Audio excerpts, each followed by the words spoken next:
کدھر کھڑے ہیں حضرت صاحب؟ یہ پچھلے رمضان کریم کی بات ہے حضرت، میں کیونکہ باہر تھا تھوڑا لیٹ ہوتا میں 21 رمضان شریف کو واپس آیا۔ ایک دوست سے وعدہ کیا تھا پروگرام کا، جیسے کہ آج تھا کہ فجر کے بعد پروگرام ہوگا، میں چلا گیا، اکیلا ہی میں چلا گیا، جا کے میں گاڑی کھڑی کر رہا تھا۔ اب وہ مجھے میرے جو آنے کا وقت تھا نا، وہ سیف الملوک پڑھ کے گزار رہے تھے مسجد، کیونکہ بالکل فرنٹ سڑک پہ تھی، سامنے میں گاڑی کھڑی کر رہا تھا۔ تو ایک نا دوسرے مسلک دا مولوی پہ لنگے تو کھلو گیا مسجد دے سامنے نا، سنتا رہا، سنا کے نا بچوں کو کہتا ہے اے تے دسو کہ رمضان شریف جو سیف الملوک نازل ہوئی سی کہ قرآن نازل ہویا سی؟ تو بچوں نے کہا قرآن، تو انہوں نے کہا تسی تے پھر سیف الملوک ہی پڑھن ڈے، 11 مہینے بھی سیف الملوک تے رمضان وچ بھی وہ معزز تھے زمانے میں مسلمان ہو کر، تم خار ہوئے تار کے قرآن ہو کر۔ حضرت علم لے آؤ، قرآن لے آؤ، اللہ اور اللہ کے رسول کی اس وقت بڑی ضرورت ہے۔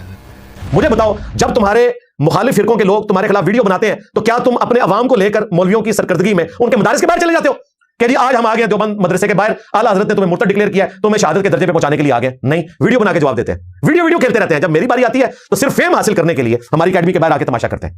اور دیکھیں ان کی بدبختی، آج یہ لوگ قادیانیوں کی عبادت گاہ کے باہر آ کے اس کو بند کروانے کی کوشش نہیں کر رہے، ہماری اکیڈمی کے باہر آ کر یہ 13 دفعہ اٹمپٹ کروا چکے ہیں، اور آخری دفعہ یہ جو اٹمپٹ ہوئی جس میں ایک دہشت گرد مارا گیا، میں تو اس کو قابل رحم سمجھتا ہوں، ٹی ایل پی کا بندہ، انہوں نے دماغ خراب کیا تھا، وہ مارا گیا۔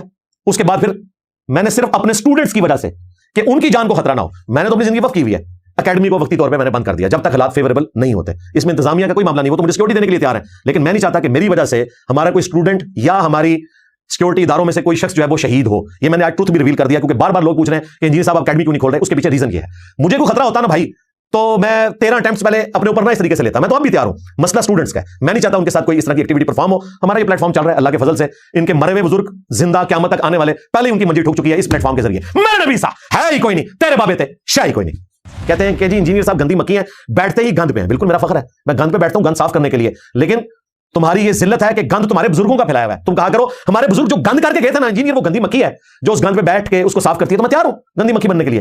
گند تمہارے بزرگوں کا ہے، یہ آپ نے پھیلایا تھا، آپ نے کتابیں پرنٹ کی تھی، آپ نے فخریہ ان چیزوں کو کرامات بنا کے ان کی شانیں بنا کے پیش کیا تھا۔ آج جب ہم ایکسپوز کرتے ہیں تو آپ کو برا لگتا ہے، یہ آپ نے ہمیں بتایا تھا، آج آپ پیچھے نہ ہٹیں، ہم آپ کے عوام کو بتائیں گے اس طرح کی چیزیں ہائی لائٹ کر کے گستاخانہ، تاکہ ایک موٹے دماغ والے بندے کو بھی بات سمجھ آ جائے کہ اگر کوئی بزرگ یہ بلنڈر کر سکتا ہے تو باقی تعلیمات میں بھی وہ فراڈ لوگوں کو بتا سکتا ہے۔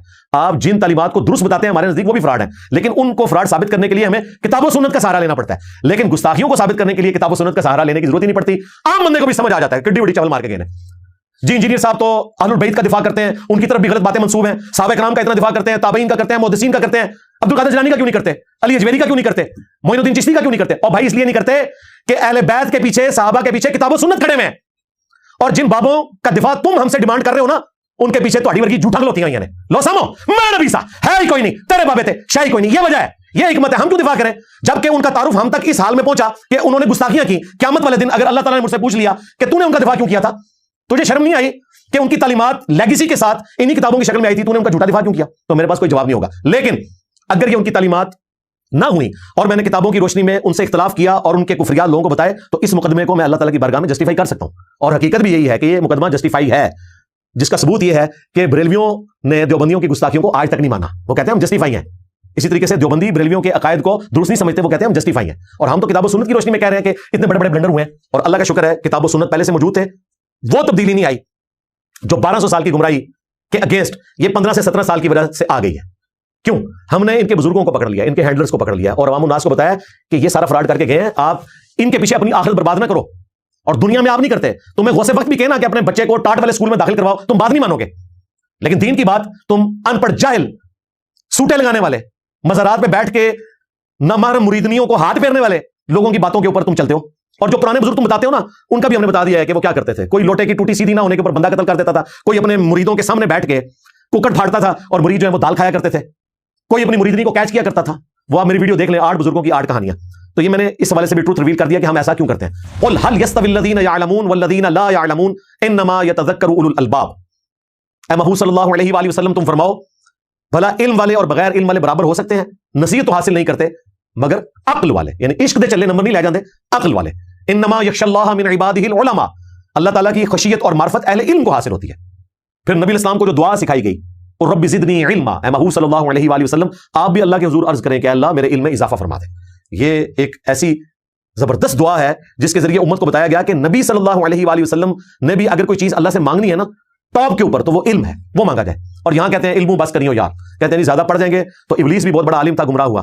ابلیس کوئی عالم نہیں تھا. ہاں ابلیس عالم ہوتا تو گمراہ نہ ہوتا. عالم وہ ہوتا ہے جو اپنے علم کے اوپر عمل کرے، جو خدا کے مقابلے پر کھڑا ہو جائے وہ تو ابلیس ہوتا ہے، وہ شیطان ہوتا ہے، وہ مردود ہوتا ہے، وہ عالم نہیں ہوتا.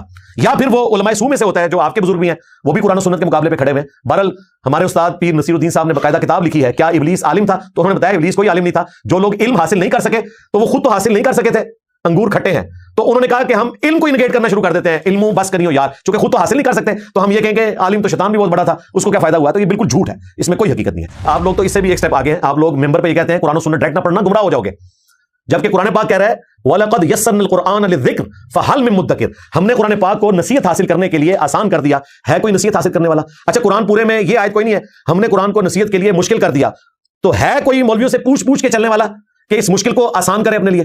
اور دوسری بات، ہم علماء سے پوچھ کے چل رہے ہوتے ہیں. مجھے بتائیں جب ہم بریلویوں سے کہتے ہیں تم احمد بریلوی صاحب کا ترجمہ پڑھ لو، تو ہم یہی کہہ رہے ہیں کہ آپ علماء سے پوچھ کے چلیں. وہ ترجمہ انہوں نے کمائی کے لیے نہیں کیا تھا، ہمارے لیے کیا تھا. جب انہوں نے ترجمہ ہماری نیٹو لینگویج میں کر دیا تو گویا ہم اسی طریقے سے اس کو سمجھ سکتے ہیں جس طرح کہ صحابہ اکرام علیہم رضوان اپنی نیٹو زبان عربی میں قرآن پاک نازل ہونے کی وجہ سے پہلی دفعہ سن کے امپریس ہو کر اسلام قبول کر لیتے تھے، حالانکہ لکھے پڑھے نہیں تھے وہ. تو آج اگر اردو جاننے والا احمد بریلوی صاحب کا ترجمہ پڑھ لے تو اسے ہدایت نہیں ملے گی. کوئی دیوبندی اپنے تھانوی صاحب کا ترجمہ پڑھ لے اسے ہدایت نہیں ملے گی. کوئی اہل حدیث اپنے جونا گڑھی صاحب کا ترجمہ پڑھ لے اسے ہدایت نہیں ملے گی. کوئی شیعہ سید فرمان علی شاہ جو ان کے اپنے عالم ہیں ان کا ترجمہ پڑھے اسے ہدایت نہیں ملے گی. اور کافروں کو مل رہی ہے. 11 ستمبر 2001 کے بعد ہزاروں لوگ مسلمان ہو چکے ہیں قرآن پاک کا ترجمہ انگریزی میں پڑھ کے، کیونکہ اسلام کو ملائن کیا گیا، انہوں نے اسٹڈی کرنا شروع کیا، کسی مولوی کے پاس نہیں گئے، اللہ تعالیٰ نے ان کو ہدایت دے دی. اور کتنی حیران کن بات ہے، فخریہ بتاتے ہیں کہ اتنے کافر مسلمان ہوئے ترجمہ پڑھ کے، اور اپنے ممبر سے کہتے ہیں قرآن و حدیث ڈائریکٹ نہیں پڑھنا، بالکل کسی مترجم کا نہیں پڑھنا. وہ مفتی عبدالواحد قریشی صاحب کس طرح وہ اتنے بڑے صوفے پہ بیٹھ کے ایسے انگلیاں لا رہے ہیں. مفتی اکمل صاحب کو بھی دیکھ لیں، او جی بہت مشکل ہے، قرآن تو صرف حفظ کرنے کے لیے آسان ہے، سمجھنا بہت مشکل ہے. جو آتا ہے وہ یہی بات کرتا ہے اللہ سے ڈر سے. ہمارا شافع معاشر وہ ہے جس کے بارے میں قرآن میں آیا عسیٰ ان یبعثک ربک مقاما محمودا، اور یہی آیت تلاوت کی تھی حدیث شفاعت کے اینڈ پہ ہمارے محبوب صلی اللہ علیہ وآلہ وسلم نے کہ ان قریب اے نبی ہم تمہیں اس مقام پر فائز کریں گے جہاں ہر شخص آپ کی حمد بیان کرے گا. یعنی میدان محشر میں ایک شخص وہ ہے جس کے ذریعے شفاعت کا دروازہ کھلنا ہے، ہر بندہ آپ کی تعریف کرے گا، اسی لیے مقام محمود ہے جس کا ذکر قرآن میں آیا ہے. اب مجھے بتائیں آپ کا اور ہمارا ایک کیسے ہو سکتا ہے؟ تمہارے شافع معاشر بایزید بستامی ہے اور ہمارے شافع معاشر جو ہے وہ محمد رسول اللہ صلی اللہ علیہ وآلہ وسلم. یہ آپ نے فیصلہ کرنا ہے. یہ میں نے ایک حوالہ اب رکھ دیا ہے، آسان کر دیا ہے. اب یہ کہہ نہیں سکتے کتابیں بدل گئی ہیں. فتاوی رضویہ میں لکھا ہوا ہے، ڈیفینڈ کیا ہوا ہے. تذکرۃ الاولیاء میں فرید الدین اتار نے لکھا تھا، کشف المحجوب میں علی اجویری نے لکھا تھا. وہاں سے بھاگ جاتے تھے جی تصوف کی کتابیں تو بدل گئیں، بزرگوں کی باتیں معرفت کی ہوتی ہیں. آپ اعلیٰ حضرت سے بتائیں، وہ تو غوث وقت بھی تھے اور وہ بہت بڑے عالم دین بھی تھے، وہ مجدد بھی تھے، وہ دین کی تجدید کرنے آئے تھے. دین تصوف میں جو غلط چیزیں تھیں وہ انہوں نے ختم کی اور صحیح باتیں جو ہیں وہ انہوں نے امت کو بتائیں. اصل تو وہ بزرگ تھے، ہم نے اعلیٰ حضرت سے بھی ثابت کر دیا. یہ ایک عقیدہ ہے بھائی، 12 عقیدے ریکارڈ کروائے ہیں. اب تمہارا یہ کام ہے کہ 12 لاکھ علماء مل کے نا ایک ویڈیو 1 لاکھ بنانا شروع کرے نا تو ویڈیو میں آ کے جواب دے دو. میاں محمد بخش صاحب 1830 میں پیدا ہوئے اور 1907 میں اپنے بزرگوں کے پاس مر کے پہنچ گئے. یہ کہتے ہیں جی آپ یہ کیوں کہتے ہیں بزرگوں کے پاس پہنچ گئے؟ کیونکہ آپ کی خواہش ہے کہ مرشد دیدار وے باہو سانو لکھ کروڑا حجا ہوں. آپ تو دنیا میں تمنا کرتے ہیں کہ اپنے بزرگوں کے پاس پہنچ جائیں، تو مرنے کے پاس انہیں کے پاس پہنچیں گے نا. غلام احمد قادیانی دجال 1908 میں فوت ہوا.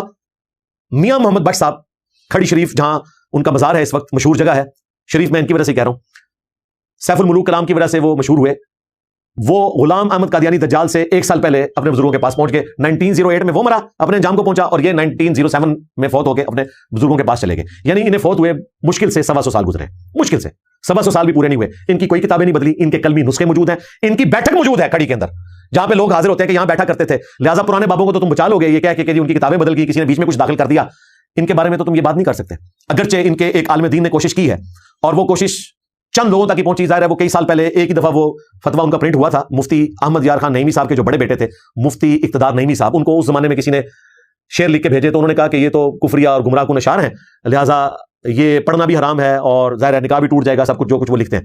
پھر ساتھ انہوں نے بزرگوں کو بھی بچا لیا کہ این ممکن ہے کہ ان کی کتاب کے اندر کسی نے داخل کر دی ہو. ایڈے ویلے بیٹھے ہوئے لوگ کہ اتنی مشکل پنجابی وہ یہ اشعار داخل کر رہے ہیں، حالانکہ کلمی نسخوں میں موجود ہیں. اور جو ان کی لیگیسی کو آگے لے کے چل رہے ہیں جتنے بھی شعراء ہیں سب نے پروف ریڈنگ کر کے سیف الملوک پرنٹ کی ہوئی ہے، اور اس کے سٹارٹ ہی میں شیخ عبدالقادر جیلانی کی شان میں انہوں نے یہ اشعار کیے ہیں. بلکہ ہمارے ایک بریلوی مکتب سے تعلق رکھنے والے چھوٹے سے مولانا صاحب ہیں، وہ کہتے ہیں کہ جی میں تو میاں محمد بخش صاحب کی کتاب جس میں 2000 اشعار ہیں جو انہوں نے عقیدے دین تصوف کے بیان کیے ہیں اس کی شرح لکھ رہا ہوں. 4 زبانوں کی ضرورت پڑی اور میں نے بڑی محنت سے یہ کام کیا اور امت کا قرض اتار دیا. قرض یہ اتارا ہے جی کہ 2000 اشعار جو انہوں نے لکھے تھے اس زمانے میں 1877 میں وہ کتاب پرنٹ ہوئی اور اب وہ شرح کے ساتھ پرنٹ کرنے جا رہے ہیں اور اس میں وہ چندے بھی مانگ رہے ہیں کہ جی پیسے ان کاموں میں لگائیں.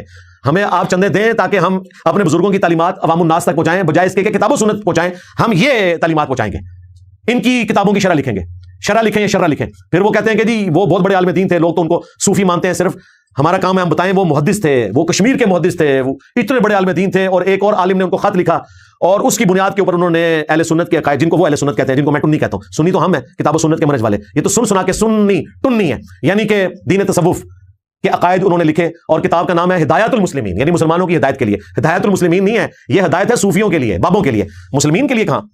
نبیات جد اوکڑ آئی روح میراندہ پہتا، آج کل ہم کہتے ہیں پہنچا، یہ پرانی پنجابی میں پہتا۔ نبیاں تے جد اوکڑ آئے، یعنی نبیوں پہ جب مشکل وقت آئے، روح میراندہ پہتا، یعنی عبد القادر جیلانی کی روح ان کی مشکل کشائی کے لیے پہنچ جاتی تھی، یعنی اپنی پیدائش سے پہلے وہ انبیاء کرام کی مدد کرتے تھے۔ نبی اسلام کا ذکر نہیں ہو رہا، ان کا بھی ذکر نہیں کر سکتے تھے، ان کی تو اولاد میں آئے۔ مشکل حل کرائی ہر دی، انہوں نے کہا تمام نبیوں کی مشکل انہوں نے حل کی۔ آپ یہاں لے کے بیٹھے ہوئے ہیں کہ جناب ہم نے لوگوں کو کتاب و سنت بتانا ہے، ہم نے ایاک نعبد و ایاک نستعین بتانا ہے۔ اب سیف الملوک میں جب یہ کچھ لکھا ہوا ہے تو آپ کو پتہ چل گیا کہ پیچھے سے سسٹم خراب ہے، یہ کتاب و سنت کے خلاف ہے۔ مشکل حل کرائی ہر دی قرب شہادہ بہتا، وہ کہتے ہیں کہ عبد القادر جیلانی کا قرب اللہ تعالیٰ کے ہاں اتنا بڑا ہے کہ نبیوں کی مشکل کشائی کے لیے بھی عبد القادر جیلانی کی روح جایا کرتی تھی۔ لو سامو میں نبی سا ہی کوئی نہیں، تیرے بابے تھے شاہی کوئی نہیں، تیرے وہ بابے بھی شاہ کوئی نہیں جنہاں دی تعریف کیتی جا رہی ہے، اور تیرے وہ بابے بھی شاہ کوئی نہیں جڑے تعریف کر رہے ہیں۔ لے جو دبو انہاں نو، دیکھو جی، نبیاں تے جد اوکڑ آئی روح میراندہ پہتا، مشکل حال کرائی ہر دی قرب شہادہ بہتا۔ اندازہ کریں قصیدہ غوثیہ خود عبد القادر جیلانی نے اپنی شان میں قصیدہ لکھا ہے، اندازہ کریں، یعنی قصیدے تو بادشاہوں کے لیے لکھتے تھے شاعر، ٹھیک ہے، انبیاء کے لیے نعتیں لکھی جاتی تھیں، یہ کوئی وکھرا بابا ہے جس نے اپنی شان میں خود قصیدہ لکھا ہے۔ اور یہ ایسا قصیدہ ہے کہ آج بھی گولڈا شریف میں جمعے کی نماز کے بعد قصیدہ غوثیہ پڑھا جاتا ہے، اور اس کے بعد مصطفیٰ جان رحمت پہ لاکھوں سلام کھڑے ہو کر پڑھا جاتا ہے۔ یعنی ہماری عام بریلویوں کی مساجد میں تو مصطفیٰ جان رحمت پہ لاکھوں سلام پڑھا جاتا ہے نا کھڑے ہو کر، لیکن گولڈا شریف میں چونکہ وہ قادری چشتی سلسلے سے ہیں، وہ جمعے کے بعد قصیدہ غوثیہ بھی پڑھتے ہیں عربی میں، سمجھ کسی کو نہیں آ رہی، اس کے بعد اردو میں کلام پڑھتے ہیں مصطفیٰ جان رحمت پہ لاکھوں سلام۔ اور مجھے اس لیے پتا ہے کہ میں انجین یونیورسٹی میں جب پڑھتا تھا ٹیکسلا میں، تو وہاں سے ہم ٹرین میں بیٹھ کے جب تک جمعے کی چھٹی ہوتی تھی تو جمعہ پڑھنے کے لیے گولڈا آیا کرتا تھا، پھر بعد میں بھی جاتا رہا ہوں، ایون جاب کے دوران بھی میں عصر سے لے کر عشاء تک وہیں بیٹھا کرتا تھا۔ اللہ تعالیٰ نے مجھ پہ رحم فرمایا کہ میری خاطر یہاں پہ ذلیل ہو رہا ہے تو میں اس کو صحیح جگہ پہ پہنچا دوں، یعنی کہ میرے نبی سا ہے ہی کوئی نہیں، تیرے بابے تھے شاہی کوئی نہیں۔ تو میں اپنے اسٹوڈنٹس کے لیے اپنے مرنے سے پہلے عبد القادر جیلانی المتوفا 561 ہجری، جو 471 ہجری میں پیدا ہو کر 561 ہجری میں 90 سال کی عمر میں اپنے بزرگوں کے پاس پہنچ گئے، اور آج پوری دنیا میں ان کو غوث وقت بتایا جاتا ہے، ان کے عقائد ان کے قصیدہ غوثیہ سے بتانے لگا ہوں۔ اور آپ دیکھیں گے کہ ہم نے کتاب و سنت کی روشنی میں اپنے اسٹوڈنٹس کو اتنا ایجوکیٹ کر دیا کہ مجھے ان باتوں کی انجینئرنگ کرنے کی بھی ضرورت نہیں پڑے گی، نہ صرف اپنے اسٹوڈنٹس کو بلکہ میمز کی برکت سے اپنے مخالفین کو اور ان کے چاہنے والوں کو بھی ایجوکیٹ کر دیا ہے۔ میں آپ کو یہ پڑھ کے سناتا ہوں 5 باتیں قصیدہ غوثیہ کی، آپ دیکھیں کہ ان کے ماننے والے ان کے ساتھ کیا کریں گے۔ یہ بھی نہیں کہہ سکتے کتابیں بدل گئی ہیں، یہ پڑھا جاتا ہے، آن کیا جاتا ہے۔ قصیدہ غوثیہ اور بہجت الاسرار، یہ کتاب ان کے سارے فضائل کمالات کو کور کرنے والی ہے۔ سیدنا ابو بکر عمر عثمان علی رضی اللہ عنہم اجمعین وعلیہم السلام اجمعین کی گردن پہ بھی عبد القادر جیلانی کا پاؤں ہے، لو سامو، تو مجھے اس کی تشریح کرنے کی ضرورت نہیں ہے۔ دوسری بات مجھے بتائیں، آپ لوگ کہتے ہیں اولیاء اللہ جو ہیں وہ تو بڑی عاجزی کرتے ہیں، وہ تو بیٹے ہوتے ہیں، یہ عاجزی ہے کہ تمام اولیاء کی گردن پہ میرا پاؤں ہے؟ کہتے ہیں ولی تو دعویٰ کرتے ہی نہیں ہے، اور بھائی تم جسے بڑا بابا مان رہے ہو نا عبد القادر جیلانی کو، وہ کہہ رہا ہے تمام بابوں کی گردن پہ میرا پاؤں ہے، اور بابوں کا بھی علاج ہے۔ تم نے رسول اللہ کو چھوڑا تھا نا، تمہارے ساتھ یہی ہونا چاہیے تھا کہ ایک بابا آتا اور تمہاری گردن پہ نا پاؤں رکھتا۔ میں نے تو تمہاری گیچی میں روڑ دی ہے نا ایک رجز کے ساتھ، میں نبی سا ہے ہی کوئی نہیں، تیرے بابے تھے شاہی کوئی نہیں۔ اب باباؤں کے بابا آ گئے، ہاں جی، جنہوں نے گردن پہ پاؤں نہیں رکھا، سارے بابوں کی گیچی میں روڑ کے رکھ دی ہے علمی طور پہ، الحمدللہ۔ یہ میں عارضی کے طور پہ بیان کر رہا ہوں، ظاہر ہم تو رسول اللہ کے مجاہد ہیں نا، اپنی تو شان ہی نہیں بیان کر رہے۔ اور ایک طرف دیکھیں مولا علی ہے، صحیح بخاری میں آتا ہے، محمد بن حنفیہ پوچھتے ہیں کہ مجھے بتائیں اس امت میں سب سے افضل کون ہے؟ تو مولا علی نے کہا ابو بکر۔ بیٹے نے اگلا سوال کیا کہ اس کے بعد فرمایا عمر۔ کہتے ہیں مجھے خدشہ ہوا کہ اب میں تیسری دفعہ پوچھوں گا تو عثمان کا نام لیں گے، تو میں نے کہا اس کے بعد تو آپ ہی ہوں گے نا۔ تو مولا علی نے کہا کہ میں تو عام مسلمانوں میں سے ایک مسلمان ہوں، ومن احسن قولا ممن دعا الی اللہ وعمل صالحا وقال اننی من المسلمین۔ اس سے بڑھ کر کس کی بات ہو سکتی ہے جو لوگوں کو اللہ کی طرف بلائے اور نیک اعمال کرے اور اس کے باوجود کہے کہ میں بھی عام مسلمانوں میں سے ایک مسلمان ہوں۔ دیکھیں مولا علی اپنے آپ کو کہہ رہے ہیں عام مسلمان، اور عبد القادر جیلانی جو مولا علی کے نام کے اوپر پوری بزرگی ویل کر رہے ہیں، یہ کہہ کے کہ جی خواب میں رسول اللہ نے 7 دفعہ میرے منہ کے اندر اپنا لعاب دہن ڈالا اور مولا علی نے 6 دفعہ ڈالا اور علم ٹرانسفر کیا، اور یہ علم ٹرانسفر ہوا ہے جناب۔ اندازہ کریں کہ تمام اولیاء کی گردن پہ میرا پاؤں ہے، بجائے اس کے کہ عارضی آتی تکبر آیا۔ اور یہ قصیدہ غوثیہ ہے، یہ خود لکھا ہے عبد القادر جیلانی نے، اور تمام تصوف کے سلسلوں میں اس کو پیش کیا جاتا ہے، بلکہ ایڈ کیا جاتا ہے۔ جی معین الدین چشتی اس وقت غار میں عبادت کر رہے تھے، انہوں نے وہاں سن لیا تو انہوں نے کہا کہ آپ کا قدم میری آنکھوں پہ ہے، تو عبد القادر جیلانی نے فرمایا کہ میں نے تمہیں سلطان الہند بنا دیا۔